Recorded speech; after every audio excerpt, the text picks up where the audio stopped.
சென்னை அடுத்த திருமுல்லை வாயலில் உள்ள அடுக்குமாடி குடியிருப்பு அது. அன்று காலையிலேயே போலீசார் அங்கு குவிந்திருந்தனர். கூடவே ஆம்புலன்ஸும் நிறுத்தப்பட்டிருந்தது. திடீரென இந்த அடுக்குமாடி குடியிருப்பு வளாகத்தில் இப்படி போலீசார் குவிந்திருக்க காரணம் 2 சடலம். ஆம், இந்த அபார்ட்மெண்டில் பிரபல சாமியார் அன்னபூரணிக்கு சொந்தமான வீடு ஒன்று உள்ளது. அதை அவர் வாடகைக்கு விட்டிருக்கிறார். அந்த வீட்டுக்குள் அழுகிய நிலையில் 2 சடலங்கள் கிடந்திருக்கின்றன. சடலமாக கிடந்தவர்கள் யார்? அவர்கள் எப்படி இறந்திருப்பார்கள்? யார் இந்த வீட்டின் வாடகைதாரர் போன்ற கேள்விகளுக்கு விடை தேடி விசாரணையை தொடங்கினார்கள்.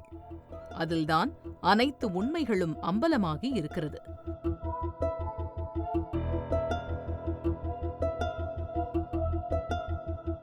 சடலமாக மீட்கப்பட்டவர்கள் சாமுவேலும் அவரது மகள் சிந்தியாவும். இவர்களது சொந்த ஊர் வேலூர்.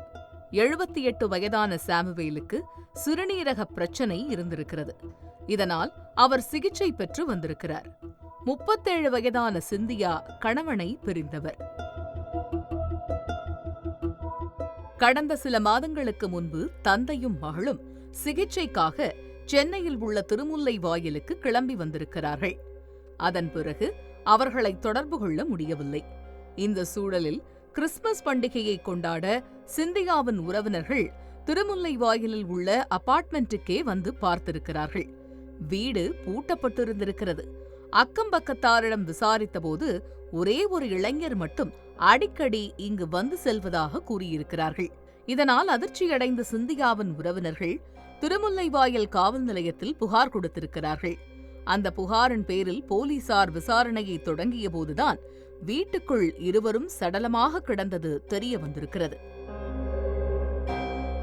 போலீசாரின் தொடர் விசாரணையில் அடிக்கடி அந்த வீட்டுக்கு வந்து சென்ற சாமுவேல் எபனேசர் என்பவரை பிடித்து விசாரித்திருக்கிறார்கள்.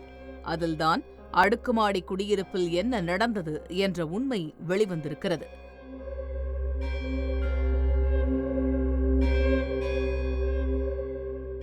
சாமுவேல் எபனேசரின் சொந்த ஊர் காஞ்சிபுரம். 34 வயதாகிறது. சென்னை ஓஎம்ஆரில் உள்ள ஒரு மருத்துவமனையில் மருத்துவராக பணியாற்றி வந்திருக்கிறார். இவருக்கு 2020ஆம் ஆண்டு சிந்தியாவோடு சமூக வலைதளம் மூலம் பழக்கம் ஏற்பட்டிருக்கிறது. அந்த பழக்கம் நாளடைவில் நெருக்கமாகி இருக்கிறது. சிந்தியா அடிக்கடி சென்னைக்கு வந்து எபனேசரை சந்தித்து சென்றிருக்கிறார். இருவரும் 5 வருடங்களாக கணவன் மனைவியைப் போல வாழ்ந்ததாக சொல்லப்படுகிறது. இந்த சூழலில்தான் எபனேசர் டாக்டர் என்பதால் சிந்தியா உடல்நலம் சரியில்லாத தனது தந்தையை சென்னைக்கு அழைத்து வந்து ட்ரீட்மெண்ட் பார்த்து வந்திருக்கிறார். திருமுல்லை வாயிலில் உள்ள அன்னபூரணியின் அபார்ட்மெண்ட்டை வாடகைக்கு எடுத்து மூவரும் வசித்து வந்திருக்கிறார்கள். கடந்த செப்டம்பர் மாதம் சிந்தியாவின் தந்தை சாமுவேல் சிகிச்சை பலனின்றி இறந்து போயிருக்கிறார். சடலத்தை ஊருக்கு கொண்டு செல்வது தொடர்பாக சிந்தியாவுக்கும் எபனேசருக்கும் தகராறு வெடித்திருக்கிறது. அதோடு நிர்கதியாக நின்ற சிந்தியா தன்னை திருமணம் செய்து கொள்ளும்படி எபனேசரிடம் தகராறு செய்திருக்கிறார். ஆனால் அதற்கு அவர் ஒத்துக்கொள்ளவில்லை. வெளிநாட்டுக்கு வேலைக்கு செல்வதாக கூறியிருக்கிறார். இதனால் ஆத்திரமடைந்த சிந்தியா எபனேசரின் பாஸ்போர்ட்டை கிழித்து போட்டிருக்கிறார். இருவருக்கும் வாய் வார்த்தையாக இருந்த வாக்குவாதம் கைகலப்பாக மாறியிருக்கிறது.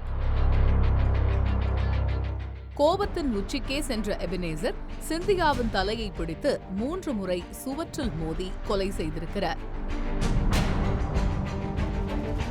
தந்தை மகள் இருவரும் இறந்து விட்டதால் பயந்து போன எபனேசர் வீட்டை பூட்டிவிட்டு வெளியே சென்றிருக்கிறார். துர்நாற்றம் வீசி போலீசில் மாட்டிக்கொள்ளாமல் இருக்க வேண்டும் என்று அவ்வப்பொழுது அபார்ட்மெண்ட்டுக்கு வந்து கெமிக்கல்களை தூவி சடலத்தை பராமரித்து வந்திருக்கிறார். கிட்டத்தட்ட 4 மாதங்களாக துர்நாற்றம் வராமல் மெயின்டைன் செய்து வந்தவருக்கு என்றாவது ஒரு நாள் போலீசில் சிக்கிக்கொள்வோம் என்று தெரிந்திருக்கிறது. அதோடு எபனேசரின் தாய் ஒரு இருதய நோயாளி என்பதால் இந்த அதிர்ச்சி தகவலை அவர் தாங்கிக் கொள்வது சிரமம் என நினைத்திருக்கிறார். இதனால் தாமாக சென்று காவல் நிலையத்தில் சரணடைந்து விடலாம் என்று எண்ணிக்கொண்டிருந்த நேரத்தில்தான் சிந்தியாவின் உறவினர்கள் காவல் நிலையத்தில் புகார் அளிக்க அனைத்து உண்மைகளும் அம்பலமாகி இருக்கிறது. சாமியார் அன்னபூரணிக்கு சொந்தமான இதே அபார்ட்மெண்டில் தான் சில வருடங்களுக்கு முன்பு அவரது கணவர் இறந்து போயிருக்கிறார். அந்த சம்பவத்துக்கு பிறகு கிட்டத்தட்ட 2 வருடங்களாக இந்த வீடு பூட்டியே கிடந்திருக்கிறது. அதன் பிறகுதான் எபனேசர் இங்கு குடிவந்திருக்கிறார். அதே அபார்ட்மெண்டில் அடுத்தடுத்து 3 உயிர்கள் பலியாகி இருப்பது அந்த குடியிருப்பு வாசிகளை அதிர்ச்சியடைய வைத்திருக்கிறது. அந்த வீட்டில் ஏதோ அமானுஷ்யம் இருப்பதாக நம்பும் குடியிருப்பு வாசிகள் மாந்திரீக பூஜை நடத்தவும் முடிவு செய்திருப்பதாக சொல்லப்படுகிறது. கடந்த ஆண்டு ஏப்ரல் மாதம் பால்கனியில் தவறி விழுந்த குழந்தையை மீட்ட சம்பவமும் இந்த அபார்ட்மெண்டில் தான் நடந்திருக்கிறது என்பது குறிப்பிடத்தக்கது.